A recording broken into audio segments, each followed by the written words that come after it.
morning everyone, and welcome to Hero of the Week. I'm really excited today to introduce to you a friend of mine named Peter Stone. His Vietnamese name is Hoa, so this is An Hoa, and he is a Vietnamese Australian citizen who has returned to Vietnam to use his business to make a difference here for the people. So Peter, you've been here in Vietnam, you were born here in Vietnam, and tell us your story. What happened? Well, it's quite an interesting story.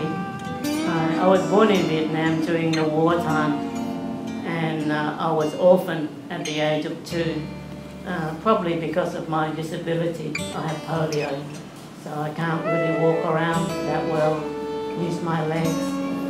During the time when I was in an orphanage in the BOC district, it wasn't a pleasant time, as you can probably imagine, because the orphanage had so many children, and at the time there wasn't enough food, and children were sick, disease and dying.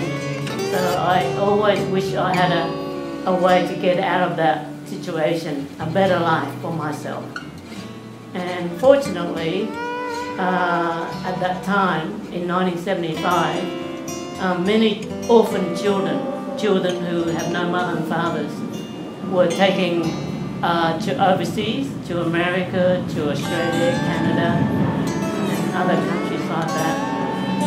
And I was fortunate enough to be taken to Australia, and eventually I was adopted by an Australian family. So how old were you when you went to Australia? I was about 7 years old.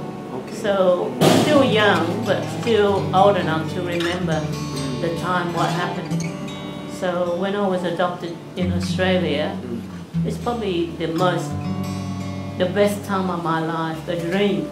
If you're an orphan, you dream to have a mother, a father, brothers and sisters at home that you call your own.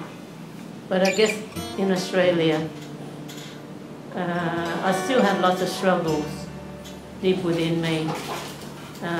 Struggles like, why can't I walk? Why can't I play sports like other Australian people? Why did my real mother and father leave me in the orphanage and never came back to see me? Wasn't I good enough for them? So I had lots of anger, frustration in my life when I tried to grow up in Australia, tried to adapt to that life. So at the age of 16, I guess all that problem came out, and I took it out on my adopted parents.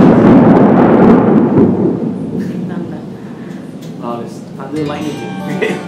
All right. So I took it out on my adopted parents, told them, you're not my real mother and father, I don't have to obey you, do anything you say. I left high school, I didn't finish my high school, and I went and followed other young people. I had no meaning for my life. Well, everyone, there is a thunderstorm happening right here at Peter's house, so it was very noisy out there, so we decided to move into a more quieter room. So we're here and so that we can hear Peter's story. So let's catch up where we last stopped. Peter, you were saying that you took out all that anger on your parents, and what happened then? Yeah, after that I ran away from home, dropped out of high school, just had no reason to live anymore, I guess. And I began to do what other young people do at that time. Start drinking alcohol just to have fun, but also the reason I did it was to drown the pain, the sorrow that's in my heart that I cannot escape. And I did it for quite a number of years without any purpose and meaning in my life. And eventually I said, why do I need to continue with my life? I'm unemployed, no education. In my past, everything is wrong. My real parents didn't love me. They abandoned me in the orphanage. I cannot walk. So what reason is there for me to live? And at that time, I began to think about ways to kill myself, suicide, just to end it all, because I thought it would be easier to continue.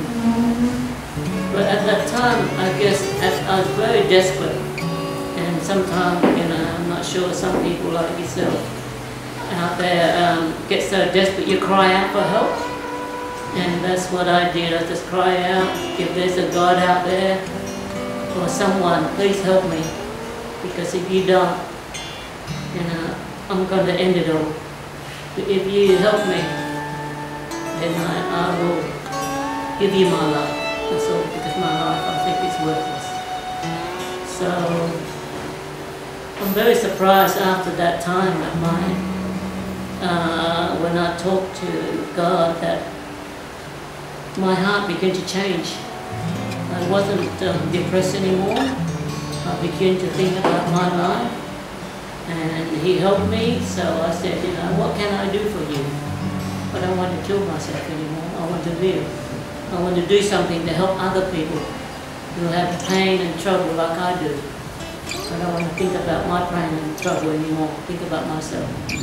So at that time I prepared myself, and then eventually I came back to Vietnam.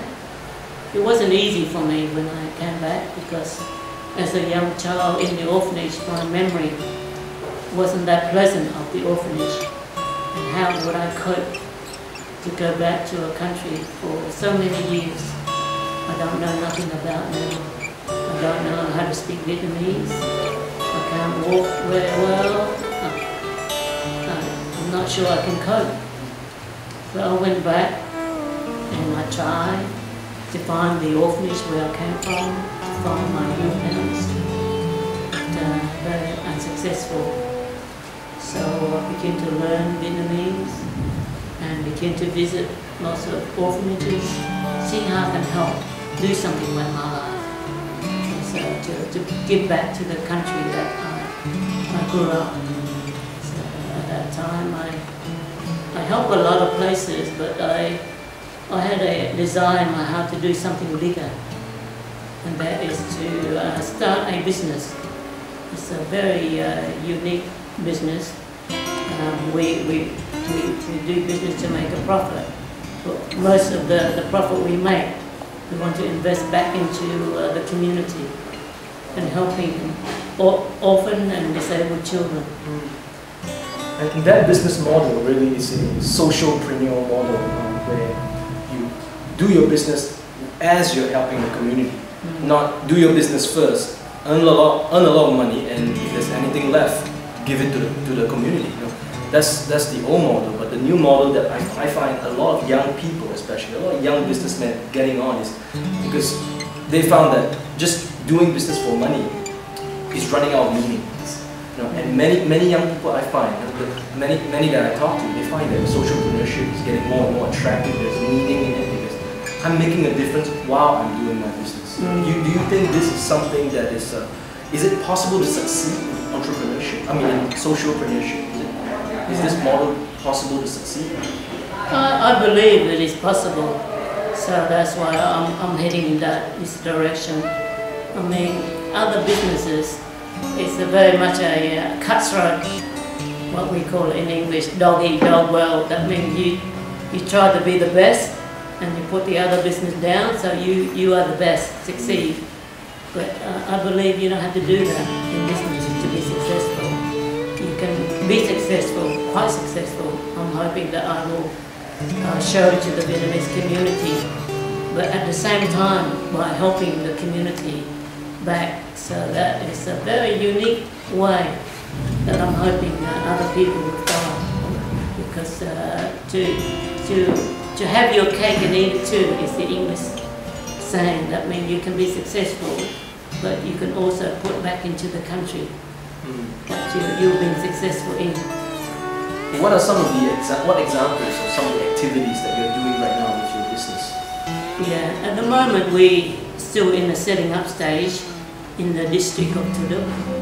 But some of the things we hope to do is that we will find young, disabled, orphan children, and we train them first, invest the time in English, computers, vocational training, and then after that we get them to produce products that we can sell and export, and with the fund, the money that we get back, we put back into to the people in their salary, in their rehabilitation to help them with health and mobility, and many other products that we can do through this.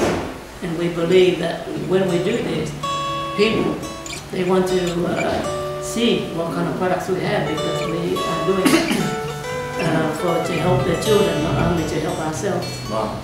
It's, So you're gonna get disabled, orphan, young people, train them with the skills necessary to make a living, and maybe to even have more to give back as give well. back into society. Right. Yeah. So this is going to be a training school, a training place for people, giving people hope, giving people not just hope, the real abilities, The dream, practical yes. abilities. Yes. Yeah. We want to take young, orphan, disabled children, a bit like myself, who think, what is there to life? You know, I'm never going to succeed. The best I can do is very minimal job, minimal salary. They want to change their thinking and say they can be successful business men and women, future leaders, future teachers, future lawyers in society, so they can help put back in society, even though they themselves think their life is such a struggle. Wow. That's what we want to do.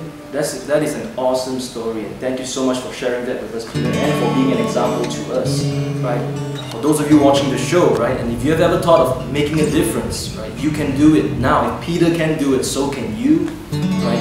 You don't have to be like amazingly rich to make a difference. You can start now with whatever you have. You know, whether you've had a dream to open your own business, maybe you can do that to make a difference as well.